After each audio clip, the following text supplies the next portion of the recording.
بسم اللہ الرحمن الرحیم۔ السلام علیکم ناظرین، میں ہوں مہرین سبتین، دیکھ رہے ہیں آپ میرا یوٹیوب چینل۔ ناظرین، یہ 2011 کا کیس جیسے جیسے چل رہا ہے، بہت سے ایسے صحافی جو بڑے ہی دل کے ساتھ اس کیس کے ساتھ جڑے ہوئے ہیں، جو اس فیلڈ کے اندر بہت عرصے سے کام کر رہے ہیں، جو بڑے گراؤنڈڈ ہیں اور جن کے بڑے اچھے، میں کہوں گی کہ دے آر ویل کنیکٹڈ، بڑے اچھے سورسز بھی ہیں ان کے، وہ بھی اس کیس میں ساتھ جڑتے چلے گئے اور یہ ایک قافلہ سا بن گیا۔ اور جب یہ قافلہ بنا تو بڑا اچھا محسوس ہوا کہ انہوں نے اس کیس کو بڑی ایمانداری کے ساتھ رپورٹ کیا، جن میں نام ضرور لوں گی، شاہد حسین بھائی کا، بابر سلیم کا۔ یہ وہ لوگ ہیں، یہ وہ صحافی ہیں، فیاض محمود، یہ وہ صحافی ہیں جو بڑا اس کیس کو دل کے قریب رکھ کر اس کو رپورٹ کر رہے ہیں اور ساتھ ہی ساتھ اس کے اندر سچائی اور ایمانداری کے ساتھ کام کر رہے ہیں۔ آج میرے ساتھ اس پروگرام میں بابر سلیم صاحب ہوں گے، رپورٹر ہیں، بہت ایک ٹائم انہوں نے گزارا اس فیلڈ میں اور کرائم رپورٹنگ میں انہوں نے بڑی خاک جیسے کہتے ہیں نا کہ چھانی ہے، اور اس میں بہت سے لوگوں کے ساتھ یہ بھی اچھے ویل کنیکٹڈ ہیں۔ ایسے میں پہلی بار بابر سلیم جو ہیں یہ سرفیس پر لے کر آئے وہ ٹیکنیکل گراؤنڈز جن کو کہ اگنور کیا گیا تھا مسلسل، وہ ٹیکنیکل گراؤنڈز جن کو خاطر میں نہ لا کر پولیس نے ایک بڑا ہی ویک سا سی کلاس چلان جو ہے وہ بنا کر پیش کیا عدالت میں۔ جیسے کہ میں نے آپ کو پہلے بھی بتایا تھا، بہت سی چیزیں اس کے اندر مسنگ تھیں، جو ظہیر اینڈ گینگ ہے اس کے لوگوں کو بڑا ہی ایک سادہ لو اور ایسے لوگ جن کو کہ بے گناہ ہی پکڑ لیا گیا ہے، یہ شو کرنے کی کوشش کی گئی۔ لیکن پھر یہ جو صحافی ہیں، ظاہر سی بات ہے جب جرنلسٹ پیچھے پڑ جاتے ہیں ان چیزوں کے اور جب سوشل میڈیا پہ چیزوں کی ایک ہائپ بن جاتی ہے تو اس کے بعد انہیں پولیس والوں کو بھی بڑا کیئرفل ہونا پڑتا ہے۔ ایسے میں ایک C D R data record نکالا، اور جب C D R data record نکلا اور اس کی جو تفصیلات کچھ بابر سلیم کے پاس آئی، انہوں نے وہ شیئر کی، اس میں ایسے ہوشبہ انکشافات تھے جو کہ آج اس ویڈیو میں انہی کی زبانی ہم ان سے سنیں گے، اور بھی بہت سی چیزیں کس طرح سے اس کیس کو خراب کیا گیا، پولیس کا اس کے اندر کتنا ایک رول تھا، اور ابھی اس وقت جو لیٹسٹ ڈیولپمنٹ ہے وہ کیا ہے، یہ سب کچھ آج بابر سلیم سے جانتے ہیں۔ جی السلام علیکم بابر بھائی۔ بابر بھائی یہ بتائیے گا سب سے پہلے کہ یہ مطلب ویری ویلڈ کویشچن جو کہ میں آپ سے بعد میں پوچھوں گی، یعنی کہ ویلڈ کویشچن سے میرا مطلب یہ ہے کہ وہ سوال جو کہ لوگ آپ سے جاننا چاہتے ہیں، لیکن اس سے بھی پہلے ایک سوال یہ ہے کہ پولیس نے کیس کو خراب کیا، یہ میری اپنی فائنڈنگ ہے، یہ اور بھی بہت سے لوگوں کا کہنا ہے، یہ آپ بھی محسوس کرتے ہیں۔ آپ کو کیا لگتا ہے یہ کیس بیسیکلی خراب پولیس نے کیا کیوں، ہوا کیوں، یا کون سے ایسے عناصر بیچ میں انوالو ہو گئے تھے جس کی وجہ سے یہ کیس جو ہے یہ بگڑ گیا؟ وعلیکم السلام ورحمۃ اللہ وبرکاتہ۔ مہرین بہت شکریہ، آپ نے مجھے اس چیز کا موقع دیا کہ میں آپ کے پلیٹ فارم سے لوگوں تک اپنی بات پہنچاؤں۔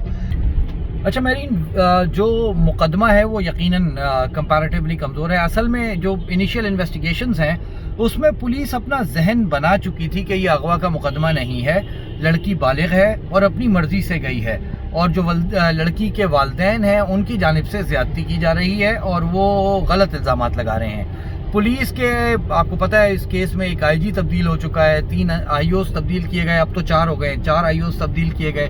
تو پولیس جو ہے بطور محکمہ اپنے آئی جی کی تبدیلی پر جو ہے وہ بہت ناخوش تھی، گو کہ یہ کوئی منطقی بات نہیں ہے۔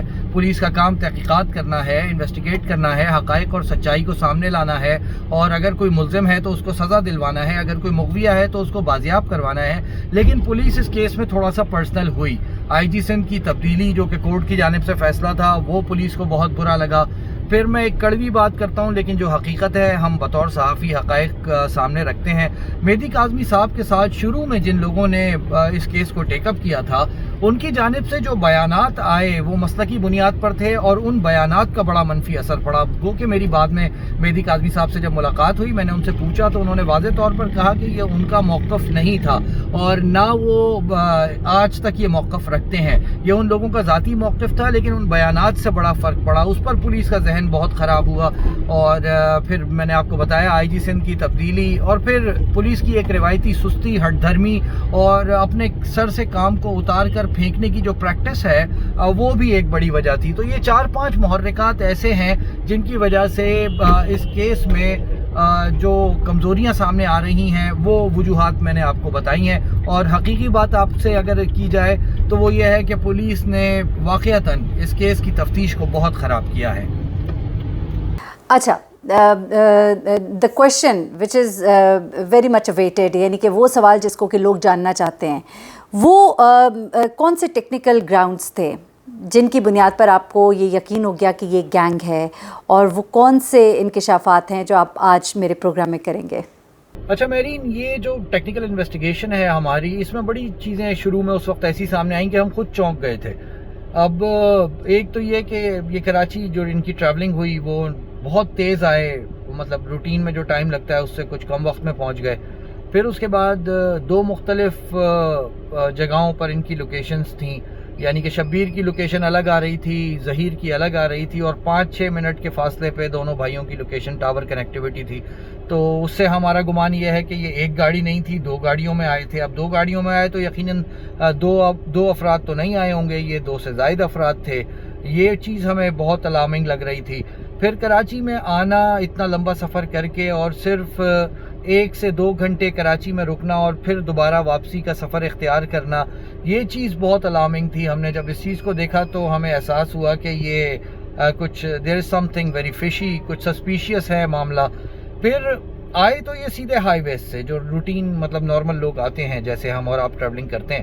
لیکن واپسی کے رستوں پر بہت زیادہ ہم سوچنے پہ مجبور ہوئے کہ یہ ایسے راستے کیوں اختیار کیے گئے جو کہ کھیتوں سے، کھلیانوں سے، گاؤں سے، دیہاتوں سے، مختلف کچے رستوں سے ہوتے ہوئے یہ واپس پنجاب کی طرف گئے ہیں. غیر فطری راستے میں کہوں گا کہ انہوں نے استعمال کیے. یہ روٹین روٹس نہیں تھے جہاں سے لوگ آتے جاتے. تو مطلب اتنی جلدی میں کراچی آنا، پھر صرف 2-2.5 گھنٹے 1 گھنٹہ کراچی میں رکنا، پھر اس کے فوراً بعد واپس جانا، اور واپس جاتے ہوئے ایسے رستوں کو اختیار کرنا. آپ یقین کیجئے جب میں نے وہ CDR اپلوڈ کی ہے ان کی لوکیشنز والی، تو اس میں کمنٹس میں لوگ جو ان مخصوص علاقوں کے رہنے والے تھے وہ یہ بتا رہے تھے کہ یہ وہ رستے ہیں جہاں پر وہاں کے لوکلز بھی ان رستوں کو اختیار نہیں کرتے ٹریولنگ کے لیے. تو آپ سوچئے. پھر اس کے بعد میں نے وہ بچی کا ایک انٹرویو دیکھا، وہ خود اپنے منہ سے کہہ رہی تھی کہ ہم نے بڑی مشکل اٹھائی، ہم کھیتوں میں سوئے، ہم گاؤں دیہاتوں میں کچوں میں گئے. تو وہ پھر اس سے ہمیں تصدیق بھی ہوئی کہ جی یہ جس طریقے سے بچی کو لے کر گئے ہیں وہ رستے جو ہیں غیر فطری ہیں. تو یہ نظر آ رہا تھا کہ یہ کیمراز سے بچ رہے تھے. یہ ان کی کوشش تھی کہ یہ ایسے رستوں پر نہ جائیں جہاں سے پکڑے جانے کا کوئی بھی معاملہ ہو سکے. اچھا بابر، آپ بھی اس کیس کو شروع سے دیکھ رہے ہیں، وہ کون کون سے خاص طور پہ پرٹیکولرلی، میں تو بہت سے ان کے جھوٹ جو عوام کے سامنے لاتی رہی ہوں گاہے بگاہے، لیکن ایک ایز اے رپورٹر آپ نے فیلڈ کے اندر جا کر ان سے مل کر جو چیزیں فائنڈ آؤٹ کی ہیں، ذرا میرے ناظرین کو بھی بتائیے گا، آپ کی زبانی بھی ذرا یہ جان لیں وہ کون کون سے جھوٹ ہے پرٹیکولرلی جو اس گینگ کے اور ظہیر نے جو اور اس کی فیملی نے جو دعا سے بلوائے، جو ایک ایک کر کے سامنے آئے. میرین، میں تو پہلے دن سے اس چیز پہ کنونسڈ ہوں کہ یہ جو پورا مقدمہ ہے، یہ جو پورا کیس ہے، اس میں جو فریق ہے ظہیر اور اس کے ساتھ جو لوگ ہیں، انہوں نے اس مقدمے کو اب تک جتنا بھی چلایا وہ سارا چلایا جھوٹ کے اوپر ہے. دیکھیں، پہلا جھوٹ کہ جی لڑکی گھر سے اکیلی گئی. CDR نے بتایا کہ اس وقت یہ لوگ آس پاس موجود تھے. پھر ایک ٹیکسی ڈرائیور، پتہ نہیں کیسا اچھا ٹیکسی ڈرائیور تھا، اور پولیس کو انہوں نے اس میں چکر دیا یہ بیان دلوا کے دعا سے کہ وہ یہاں سے ٹیکسی میں اکیلی گئیں لاہور.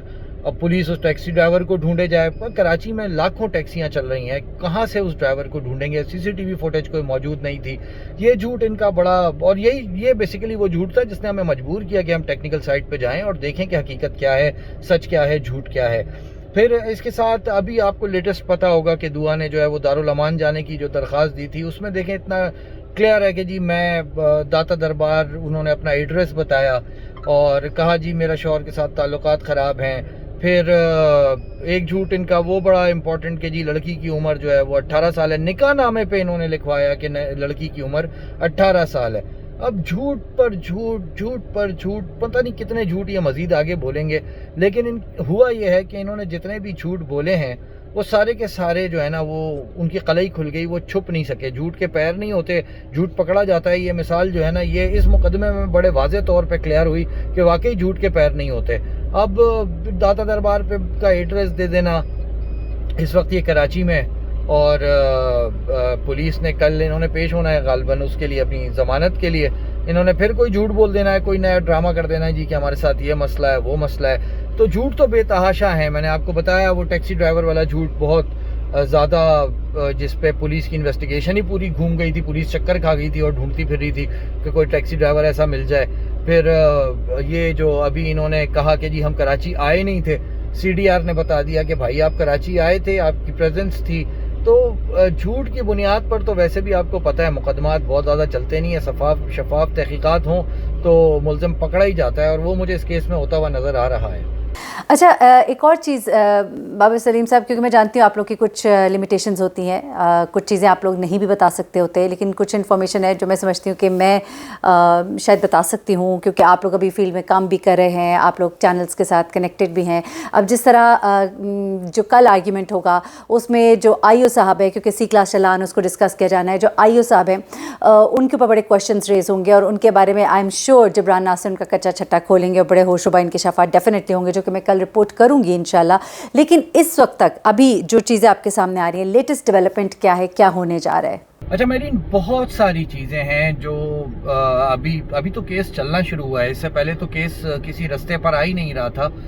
ٹیکنیکل انویسٹیگیشنز کے بعد خاص طور پہ کم از کم اتنا ضرور ہو گیا ہے کہ کیس نے ایک رخ اس کا متعین ہو گیا ہے۔ تو دیکھیے، ابھی ظہیر اور اس کے بھائی شبیر نے 2 اپلیکیشنز لگائی ہوئی ہیں سندھ ہائی کورٹ میں۔ ایک جو ہے وہ ان کی آئی ڈیز کے حوالے سے ہے کہ ان کی آئی ڈیز کو ان بلاک کیا جائے، CNIC ان کا کھولا جائے، ان کے بینک اکاؤنٹ سیزڈ ہیں، انہوں نے کہا ہے کہ جی ہمارے بینک اکاؤنٹس جو ہیں ان کو کھولا جائے۔ تو یہ چیزیں ابھی بہت امپورٹنٹ ہیں۔ ظہیر کا غالباً 164 کا بیان ہے، مطلب پولیس نے جو بیان لینا ہے ملزم کا وہ لے لیا گیا ہے۔ اس کے بعد اب اس بیان کے تناظر میں پولیس تحقیقات کرے گی کہ ملزم سچ بول رہا ہے یا جھوٹ بول رہا ہے۔ مغویہ کا اسٹیٹمنٹ ایک دفعہ پھر لیا جانا ہے، اس سے پتہ چلے گا کہ جی جو پچھلے بیانات ہیں وہ سچائی پر مبنی تھے یا جھوٹ پر مبنی تھے۔